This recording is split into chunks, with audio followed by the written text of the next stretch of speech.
दोस्तों नमस्कार। Colonel Ajay, CEO Ajay astro money group first global astro finance digital channel से आपसे मुखातिब होता हूं। आज है 7 जून सन 2024। दोस्तों, अजय एस्ट्रो मनी ग्रुप देश का पहला चैनल है जो 42 कमोडिटीज 5 मार्केट पर लगातार अपडेट और विश्लेषण देता है। आपको ये अंतर्राष्ट्रीय व अंतर्राष्ट्रीय खबरों से लगातार आपको रूबरू कराता है। ग्रेन्स में चाहे मक्का, बाजरा, चावल या गेहूँ, इस पर लगातार अपडेट और विश्लेषण आप तक प्रस्तुत करता है। दोस्तों, एक विनम्र अनुरोध, यदि आपको हमारा चैनल पसंद आता है और आप पहली बार आए हैं और अभी तक सब्सक्राइब नहीं किया है तो चैनल पसंद आने पर सब्सक्राइब करना बिल्कुल ना भूलें। गौरतलब है कि रूस में गेहूं की फसल का नुकसान हो रहा है, जबकि अमेरिकन रिपोर्ट कुछ और कह रही है। जानिए पूरी रिपोर्ट विस्तार से। दोस्तों, ग्लोबल लेवल पर गेहूं की फसल को लेकर अब अलग अलग खबर आ रही हैं। एक तरफ अमेरिकन सीबॉट पर यानी शिकागो बोर्ड ऑफ ट्रस्ट पर गेहूं के वायदे में गुरुवार को यानी कल लगातार 7वें दिन गिरावट देखी गई।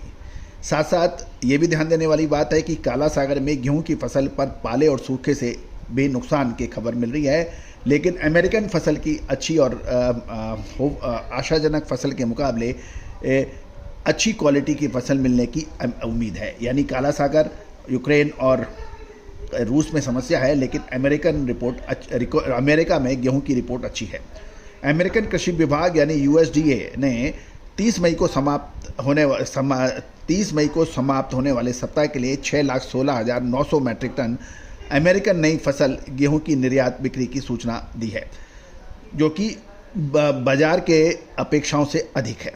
हालांकि यूएसडीए ने इसी अवधि के लिए 2,29,000 मैट्रिक टन पुरानी फसल वाले गेहूं को शुद्ध रूप से रद्द करने का भी अपने रिपोर्ट के अंदर उल्लेख किया है। यह भी खबर निकल के आ रही है कि रूस में खराब मौसम ने गेहूं की फसल को काफ़ी नुकसान पहुंचाया है। जो प्री एस्टिमेट था यानी पूर्वानुमान था के अनुसार तत्काल राहत की कोई संभावना अभी नजर नहीं आ रही है। और रूस के कार्यवाहक कृषि मंत्री तारस वायासॉकी के अनुसार मई में प्रतिकूल मौसम की स्थिति के बावजूद यूक्रेन ने 2024 के लिए अनाज की फसल का पूर्व अनुमान 52.4 मिलियन मैट्रिक टन पर बनाए रखा है। अब हम वायदे बाजार की बात कर लेते हैं तो शिकागो बोर्ड ऑफ ट्रेड यानी सीबॉट पर जुलाई गेहूं का वायदा 7.25 सेंट गिरकर $6.39 प्रति बुशल पर बंद हुआ है। इसके विपरीत केसी जुलाई हार्ड रेड विक्टर गेहूं वायदा में कुछ बढ़त देखी गई है और ये $6.78 प्रति बुशल हो गया है, जबकि MGEX जुलाई स्प्रिंग गेहूं वायदा 5.3/4 सेंट गिरकर $7.06 प्रति बुशल पर बंद हुआ है। अब एक बाजार में तेजी, दूसरे बाजार में मंदी, एक जगह फसल को नुकसान, दूसरे देश में फसल को फायदा। ये गेहूं की जो कॉन्ट्रोडिक्ट प्रदर्शन हो रहा है, परफॉर्मेंस हो रही है, ये ग्लोबल गेहूं उत्पादन को प्रभावित करने वाली विभिन्न स्थितियों को उजागर करती है।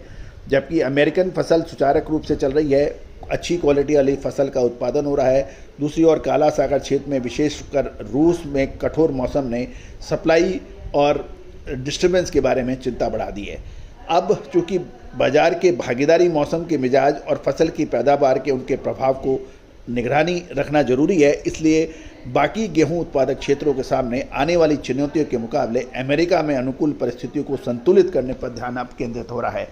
यूएसडी की निर्यात बिक्री रिपोर्ट और काला सागर के मौसम के घटनाक्रम आने वाले हफ्ता में गेहूं के बाजार की मूवमेंट के ऊपर प्रभाव डालेगा। दोस्तों, इधर भारत सरकार की बात करें तो भारत के अंदर हमने आपको लगातार अपडेट दिए हैं। सरकारी अनुमान जो 11 करोड़ से ऊपर का है, उससे फसल पिछड़ती नज़र आ रही है। भारत का ने यानी डोमेस्टिक फ्रंट के ऊपर गेहूं का जो सरकारी खरीद का लक्ष्य लगभग 90 लाख टन से पिछड़ रहा है, 90 लाख से अधिक टन से पिछड़ रहा है।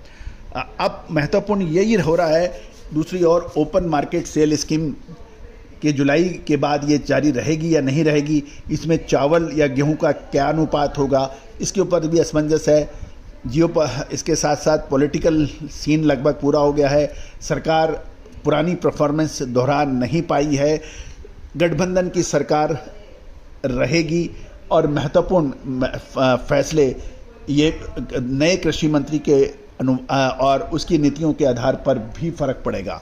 तो दोस्तों, जैसे आपको याद होगा, हमने आपको जून महीने में महत्वपूर्ण घटनाक्रम राष्ट्रीय व अंतर्राष्ट्रीय स्तरों पर होने का आपको अग्रिम अनुमान दिया था, जो कि सही साबित हो रहा है।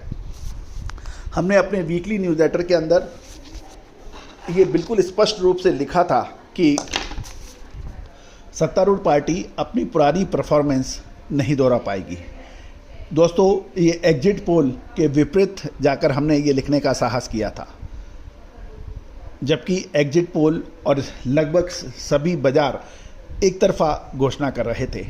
हमने उन सभी को दरकिनार करते यही लिखा था, संक्षिप्त में, पुरानी परफॉर्मेंस निभाना, रिपीट करना होगा मुश्किल, और इसका असर बाज़ारों पे बहुत तेज़ी से पड़ा है। दोस्तों, भारत कृषि प्रधान देश है।